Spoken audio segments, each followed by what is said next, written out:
kita seorang Kristen di seluruh dunia yang Tritunggal ya, yang Oneness kan bukan Kristen. Di seluruh dunia yang Kristen Tritunggal, kita memiliki 66 kitab. Ada kitab Deuteronika, Ortodoks lebih tebal kitab mereka. Bagaimana kau menyikapi, kenapa ada perdebatan di sana? Jelaskan kepada kita supaya teman-teman seluruh Kristen paham dengan sederhana. Silakan, Dek. Aku menyikapinya biasa aja. Kenapa? Karena ada deuterokanonika atau tidak deuterokanonika, itu tidak merubah siapa Tuhan kita. Tetapi karena itu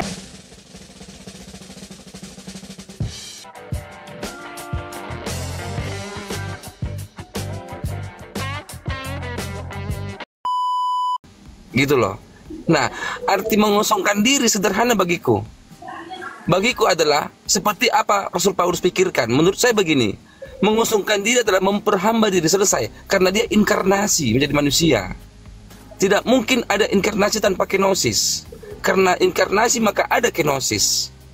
Nah, oleh sebab itu memperhamba diri. Nah, poinnya kepada jemaat di Filipi, yuk kita memperhamba diri kepada Kristus. Seperti Kristus memperhamba dirinya kepada Bapa. Nah, tetapi banyak orang-orang yang dibedah di sini bukan pribadi lepas pribadinya, tetapi Kristus yang dibedah. Ini dia yang saya ingat, menurut saya seperti itu sih. Paham nggak, Elia? Ya. Betul loh. Betul. Itu sih. Iya. Tapi ya nggak masalah juga. Nggak apa-apa. Silakan. Kalau mereka juga membeda-beda Kristus tapi tidak melakukannya kan sama aja. Gitu loh. Jadi lebih kepada orang yang membeda-beda itu mungkin mereka pintar tapi tidak mau menjadi pelaku, ya itu kan pilihan mereka. Tapi bagaimanapun pengetahuan itu yang membawa kita kepada tindakan yang benar. Pengajaran itu yang membuat kita melakukan penyembahan, dan penyembahan itu yang membawa kita kepada perbuatan. Jadi ketika kita mengerti makna teologinya, itu tidak punya hubungan dengan orang itu melakukannya atau tidak. Karena orang itu melakukannya atau tidak, dia menyadarinya kepada dirinya sendiri atau tidak, itu tergantung sejauh mana dia mau merendahkan dirinya. Gitu. Jadi itulah lebih kepada personal sih. Tapi kan kalau kita bicara Alkitab, kita harus bicara objektif. Kalau misalnya aku membaca ayat itu dengan orang lain membaca ayat itu. Ketika aku membaca ayat itu, kita punya pengetahuan dan pemahaman yang sama bahwa Kristus telah mengosongkan dirinya. Tapi untuk memilih mengikuti Kristus, ada yang memilih untuk seperti dia menghamba, ada yang tidak mau memilih. Yaitu semua terjatuh kepada pilihan masing-masing orang. Gitu. Jadi ya semua tergantung prioritas lah. Apa yang mereka prioritaskan gitu. Tapi kan kita ambil yang beririsannya, yang sama gitu loh. Itu yang mengajar kita, itu yang mendidik kita. Perkaranya sekarang adalah kita mau dididik atau tidak. Kan itu. Iya, benar. Kalau Makanya tadi saya katakan aku tidak menyalahkan pendapat, tergantung orang menyikapinya gitu. Kalau aku ditanya mengenai kenosis, aku lebih berfokus kepada pribadi diri sendiri. Karena bagiku kenosis Kristus sederhana bagiku. Aku tidak memperkeruh pemaknaan kenosis. Bagiku sederhana, memperhamba diri, selesai. Karena inkarnasi, selesai udah. Gak usah karena begini, bla bla bla bla bla bla bla bla. Jadi penambahan pemikiran kita, buah pemikiran memang ditar belakangi dengan ayat-ayat memang benar. Tetapi kalau memang tidak secara sempurna ada satu ayat untuk memperjelaskan secara kenosis itu, maka buah pemikiran itu yang kita masukkan menjadi suatu penambahan. Nanti makanya banyak seperti contohnya buah pemikiran mengatakan Yesus itu adalah ciptaan, Yesus itu adalah bukan Allah, segala macam. Itu karena buah pemikiran lebih banyak. Gitu loh. Makanya saya memikirkan begini, kalau ada orang bertanya mengenai kenosis, bagi saya pribadi, aku lebih merujuk kepada yuk kita memperhamba diri seperti Kristus memperhamba dirinya. Gitu loh, kepada Bapa, dan kita juga memperhamba diri kita kepada Kristus supaya semua di dalam semua. Itu lebih maksud menurut saya sih gitu. Tapi masing-masing ada sih orang untuk kan begini, ada orang gini apa namanya adu apa namanya ini ya, adu smart ya kan, akhirnya apa yang ada, adu smart atau adu biblikal kan begitu, adu jotos kan begitu, siapa lebih bertatoan, siapa lebih hebatan, siapa lebih ini, kan begitu. Alhasil kan semua kan jadi ini, jadi gosong kan. Iya. Halo Dedi. Ya, halo. Iya, Islam Kristen Dedi.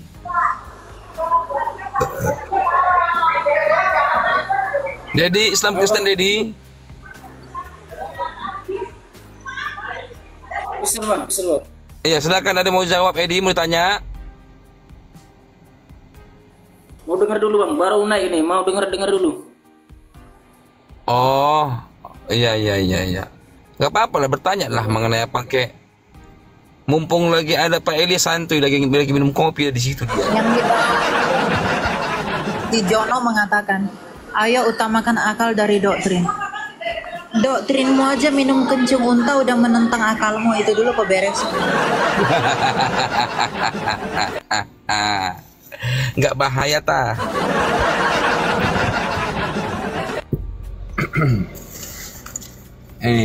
Udah biarin situ mereka bagianku dek.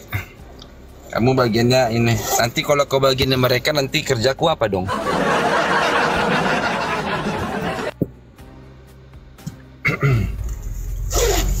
Ayo Juluku, bertanya Juluku. Juluku.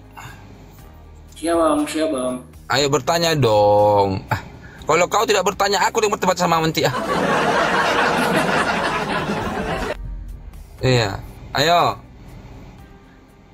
Ntar lagi lah bang. Masih enak denger ini. Iya. Bagaimana pendapat Melia mengenai gini? Kita seorang Kristen di seluruh dunia yang Tritunggal ya, yang Oneness kan bukan Kristen. Di seluruh dunia yang Kristen Tritunggal, kita memiliki 66 kitab. Ada kitab Deuteronika, Ortodoks lebih tebal kitab mereka. Bagaimana kau menyikapi kenapa ada perdebatan di sana? Jelaskan kepada kita supaya teman-teman seluruh Kristen paham dengan sederhana. Silakan deh. Aku menyikapinya biasa aja. Kenapa? Karena ada deuterokanonika atau tidak deuterokanonika, itu tidak merubah siapa Tuhan kita. Tetapi karena itu mengikuti perbedaan. Kanonnya yang ada deuterokanonika mengikuti Vulgata. Kalau yang kita itu mengikuti kanonnya Ibrani. Kenapa deuterokanonika itu tidak masuk dalam kanon protokanonik dalam kitab Protestan, tapi digolongkan Anaginoskomena sama orang Ortodoks? Itu karena bukan para nabi yang tulis. Tapi kan itu tergantung kepada interpretasinya. Kalau Katolik itu punya interpretasinya melibatkan deuterokanonika, ya silakan saja. Tetapi apakah kemudian dengan adanya deuterokanonika dan tidak adanya, Tuhan kita jadi berbeda? Aku itu aja sih. Jadi aku nggak pernah nanggapin itu sebagai sebuah keseriusan. Setiap orang yang dituntun dan digiring keluar Kristus oleh karena hal tertentu, maka jauhilah hal-hal itu. Tapi ketika apa yang ada pada kita semuanya dituntun kepada Kristus, menuju kepada terangnya Tuhan di dalam jalan-jalan yang benar, atau mungkin di dalam cara yang berbeda, ya silakan aja. Ya mungkin ada orang yang bilang, oh kamu apa bercampur-campur, apa idealis, apa segala macam. Ya terserah, itu urusan Anda. Tapi coba pernah nggak Anda merenungkan bagaimana yang semula itu pun sekarang sudah tidak ada. Tapi sama-sama mengklaim dirinya yang terbaik dan yang paling benar. Lalu siapakah pemilik kebenaran kalau bukan Tuhan itu sendiri? Satu kuncinya kok. Tuhan Yesus sudah jelas mengatakan dalam hati bahwa dari buahnya kamu mengenal mereka. Hanya itu doang. Buah pengajaran dan buah hidup. Jadi aku nggak terlalu tanggapin itu serius. Saya menganggap baik orang Katolik, baik orang Protestan, baik orang Ortodoks itu adalah sama di hadapan Allah. Karena mereka semua sujud sembah kepada satu Tuhan dan satu Allah. Hanya saja dengan cara yang berbeda. Masalah Katolik bilang Protestan itu begini, Ortodoks bilang Katolik itu begini, begitu sebaliknya apa segala macam, ya itu urusan Anda. Gitu. Saya ketemu banyak orang, mereka mengatakan, "Loh, kamu masih di Protestan, kamu begini-begini." Ya terserah. Saya melakukan apa yang saya kerjakan sekarang, itu adalah Roh Kudus yang memampukan saya. Apakah dengan menjadi Protestan Roh Kudus tidak ada di dalam saya? Ya mungkin Anda mengatakan tidak ada, tetapi saya yang menghidupinya. Jadi itu urusan Anda. Mau hakimi saya, mau apa ya terserah. Kan kita fokus kepada apa yang bisa kita lakukan. Kalau kamu fokus menghakimi, kamu sedang mencari kemuliaan Allah. Karena kemuliaan Allah dinyatakan di dalam penghakimannya yang adil, tapi kamu merebut itu. Itu aja.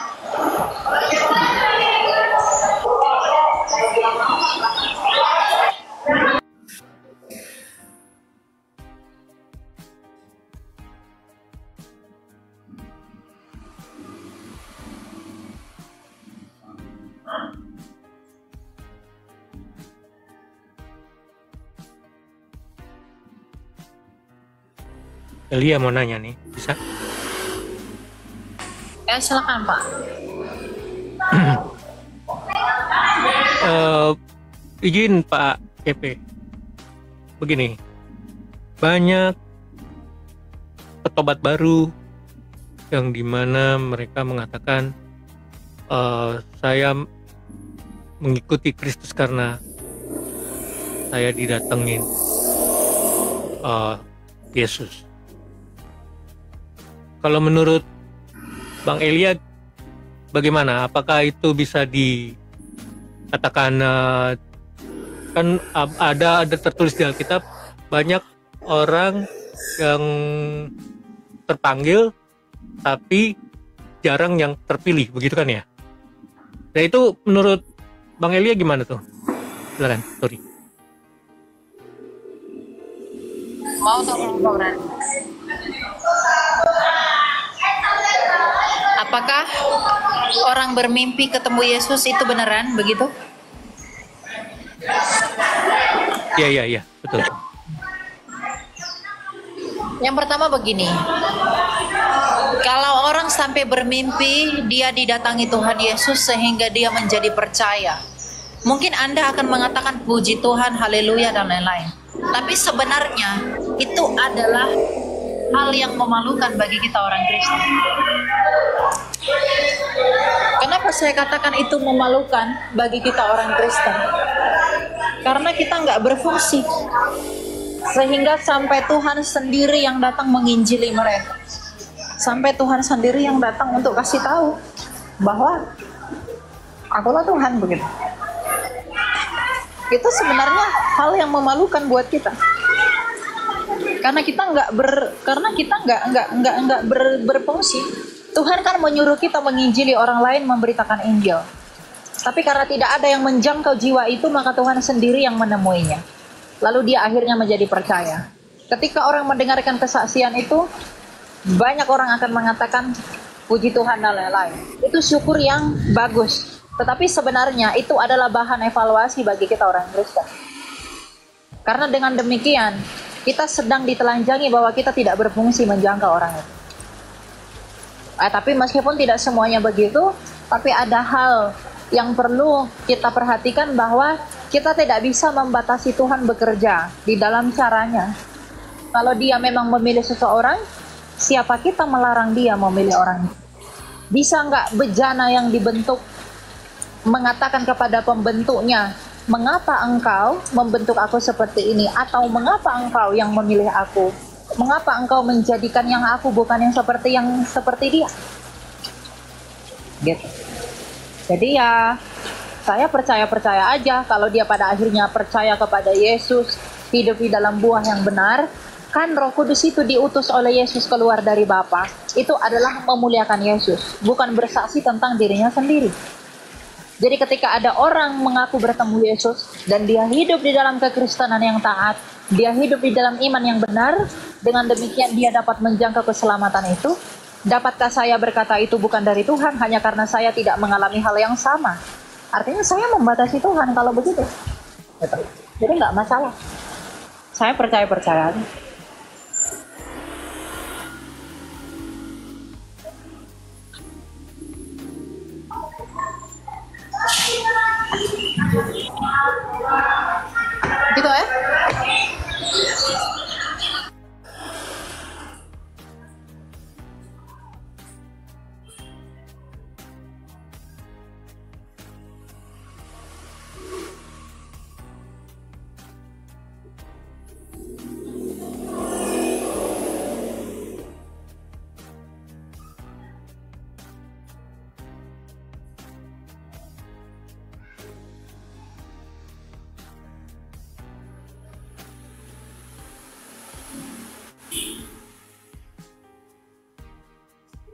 Oke, thank you. Sebenarnya sih satu lagi ya, tapi takut ada yang tersinggung gitu kalau saya bertanya begini. Bagaimana menurut Bang Elia tentang ini bahasa roh? Terima kasih.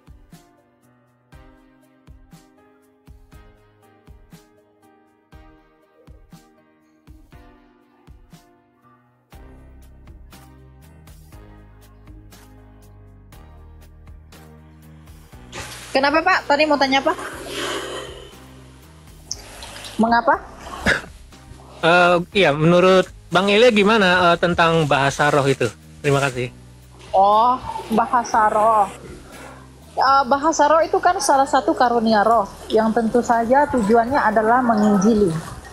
Dalam prinsip 1 Korintus 14 ayat 13, ya bahasa roh itu ketika ada orang berbahasa roh, dia harus berdoa agar kepadanya diberi karunia untuk menafsirkan bahasa itu, agar dia dibangun oleh karena apa yang ditafsirkannya, dan orang lain yang mendengar juga dibangun atas dasar apa yang dia tafsirkan.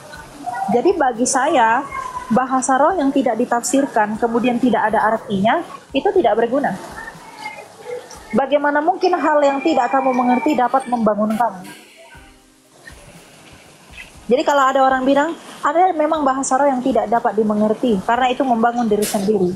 Kalau kamu hanya berkata-kata begitu saja, tapi kamu tidak tahu arti kata-katamu itu, atas dasar apa kamu dibangun oleh karena bahasa itu?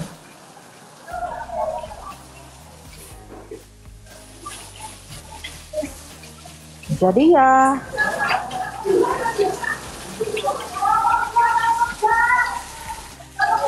saya percaya bahwa bahasa roh itu dimengerti.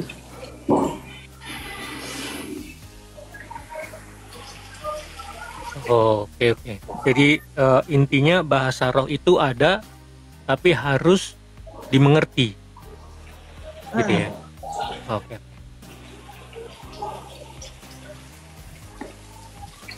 Terima kasih. Yap. Jadi bahasa roh itu memang nggak bisa diterjemahkan, tapi bisa ditafsirkan. Beda ya, terjemahkan, tafsirkan itu beda ya. Memang bahasa itu bukan bahasa dari dunia mana-mana, tapi dia bisa ditafsir. Dia bisa diinterpretasikan sesuai dengan apa yang kehendak roh itu mau katakan. Karena tujuan karunia roh yang adalah karya Roh Kudus itu adalah menginjili kita. Boleh nggak satu lagi? Kalau misalnya saya ngelihat itu orang berbahasa roh, terus boleh nggak saya menanyakan artinya apa sih? Kayak gitu, boleh nggak? Boleh. Boleh. Boleh. Memang harus begitu. Nggak, takutnya kalau saya tanya gitu merasa terhina atau gimana gitu. Kan saya juga nggak ngerti kan gitu. Kalau dia Ada merasa orang yang terhina, kasih tahu lah yang benar itu, seperti tadi. Oke. Yang penting boleh menanyakan apa yang tadi dia Ada katakan tuh gitu orang kan. yang ngomong kemarin viral, dia ngomong bahasa roh itu aku kemarin mempelajarinya, jadi ada tahap-tahap tertentu untuk dapat bahasa roh. Aku ketawa aja dengar yang begitu. Karena bahasa roh itu nggak bisa dipelajari gitu loh. Seakan-akan kita itu bisa sampai di level tertentu agar layak menerima karunia. Nggak bisa, namanya juga karunia. Karunia ya Tuhan beri. Karena kita nggak bisa menjangkau, tapi Tuhan masih mau memberi. Gitu.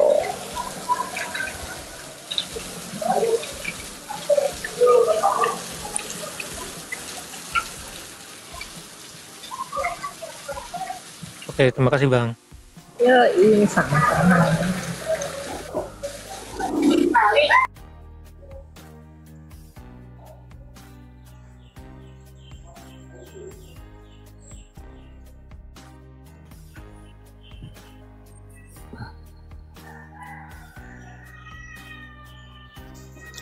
Ya, kalau aku untuk mengenai tadi bahasa roh itu ada satu ayat yang menguatkan saya.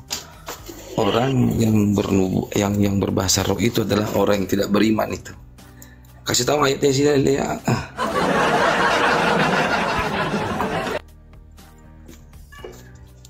Elia, kasih tahu ayatnya. Beda itu. Ada memang karunia roh, bahasa roh yang Tuhan gunakan buat menginjili yang lain, bukan untuk orang tidak beriman. Itu memang bisa bagi orang tidak beriman, tapi untuk orang beriman dipakai Tuhan untuk menginjili orang yang tidak beriman. Jadi betul. Tapi kan yang Tuhan pakai kita yang beriman untuk menjangkau mereka yang tidak beriman. Makanya dikatakan bahasa roh untuk orang yang tidak beriman. Mungkin nggak Tuhan memberi karunia bahasa roh bagi mereka yang tidak percaya Yesus? Mereka aja tidak terima Roh Kudus, boro-boro karunia Roh Kudus. Bahasa roh itu buat orang beriman, tetapi ditujukan kepada mereka yang tidak beriman. Karena memperkatakan apa yang tidak bisa diperkatakan oleh manusia. Benarkan dulu perkataanmu berbelit-belit itu. Benarkan dulu perkataanmu berbelit-belit itu. Abang aja nggak ngerti SPOK. Ntar dulu ku naikkan dulu akunku satu, nanti lah rungkat nanti nih.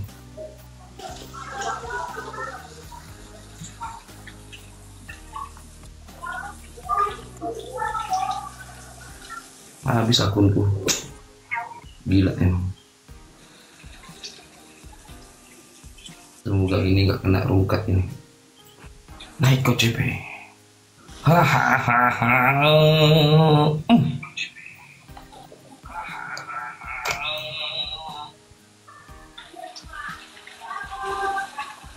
Kok banyak kali koinku, kok 2000 dari mana aja itu?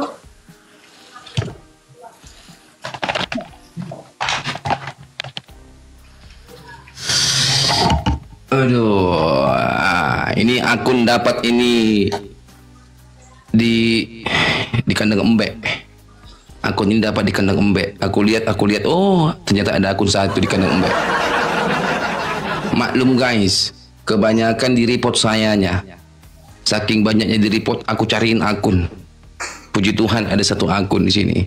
Kena report lagi, aku cariin lagi. Siapa tahu ada di rak piring. Pasti ada di rak piring nempel satu akun. Tenang aja ya. Iya. Yang tidur tunjuk tangan, yang tidur. Yang tidur. Iya. Iya, julukut silakan naik kau bertanya kau julukut. Baru siap dari warung aku bang. Nggak ngerti aku ini. Kok bisa naik aku tadi? Baru siap dari warung aku. Baru pulang. Ku tabok nanti kau bolak-balik kau. Dari tadi kau sudah naik kau. Nggak ngerti aku kenapa aku naik. Dari tadi kau sudah naik kau di atas sini kau bilang aku nongol dulu sebentar bang di sini parkun kau bilang tadi. Nggak tahu aku. Habis dari warung aku. Nggak ngerti aku ini. Kok bisa naik aku di sini? Tadi kau minta permintaan ku naikin. Silakan bertanya sebentar bang ya. Aku mau bersantai-santai ria dulu mau mendengar. Ketika ku panggil kaget kau. Aku kira tadi ini lagi di warung, lagi mimpi aku ini bang. Kayaknya aja aku. Aku kira aku warung Maerot. Kayaknya itu aku lah bang. Ayo udahlah. Iya Kristen ya kau. Jangan-jangan Hindu pula kau. Hah? Belum ke gereja aku. Belum ke gereja kau? Belum. Jam berapa kau masuk gereja? Kukira besok gerejanya bang. Kukira ini. Astagfirullah. Bapak tadi malam makan apa pak? Tadi malam habis apa aku bang? Begadang. Oh, makan kombantrin atau makan paramik pak? Itu air putih bang. Oh, yaudah Pak Dedi, kita tukeran dulu Pak Dedi ya. Iya bang, turun aku bang. Gak ngerti aku ini bang. Iya, Kristen kan? Kristen lah bang. Iya bang. Iya, jangan gara-gara perempuan kau pindah agama kau ya. Kasih pan dulu lah bang. Hah? Tengok koinku itu, cuma 8 pun. Mau berapa kau minta? 50 aja lah bang. 50 apa? 50 koin lah bang. Oh, bukan 50 kah? 50 koin bang. Oh, 50 koin. Oke. Ya udah, teman-teman siapa tahu ini dia tuh 50 koin diminta dia. Kasih lu teman-teman 50 koin teman-teman ya. Barangkali dia bermimpi tadi di warung ya kan, angka 50. Iya, dia minta 50. Enggak apa-apa 50 koin katanya. Mau beli tua aku bang. Mau beli tua aku. Mau beli tua kau? Iya. Kau pun dikasih koin mau beli tua, janganlah saudara-saudara. Tapi beli tua jangan sampai memabukkan ya. Enggak lah bang. Iya, jangan sampai hilang penguasaan diri. Ya, penguasaan diri itu penting. Iya.